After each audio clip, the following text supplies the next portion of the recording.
Na mtazamaji, gavana wa kaunti ya Kwale Fatuma Achani na naibu wake Chirema Kombo wametoa hundi ya basari ya shilingi milioni 19 kwa vyuo vya ufundi vya kaunti ya Kwale katika hafla ya kufuzu kwa maafala wa vyuo vya kiufundi iliyofanyika katika uwanja wa Babla huko Ukunda, eneo la Msambweni. Wanafunzi 250 walifuzu katika taaluma mbalimbali ikiwemo kozi za useremala, ulimbwende, upishi, ufundi wa umeme pamoja na ufundi bomba miongoni mwa taaluma zingine. Hadi kufikia sasa serikali ya Kwale imejenga na kufungua vyuo vya ufundi 43 vinavyotoa mafunzo tofauti.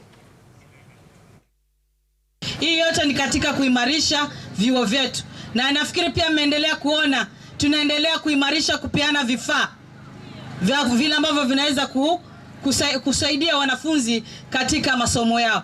Kwa hivyo la msingi masomo ya VTCs ni sisi kama wazazi, kama jamii tuendelee kuyatilia mkazo ili tuweze kusonga mbele. Ningeomba nitoe pongezi kwa hawa wanafunzi ambao leo wamefikia kilele cha masomo yao, na nitoe pongezi zaidi kwa wale walimu wao na wale wote ambao walishirikiana kufaulu kwa hawa wanafunzi wetu 250 kutoka vyuo 9 vya hii Msambweni.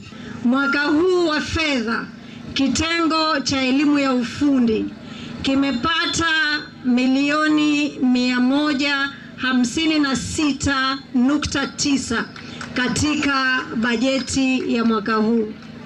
Bajeti hiyo imekusudiwa kuboresha miundo msingi, na ndio maana tunaona mabadiliko makubwa katika vyuo vyetu in terms of infrastructure.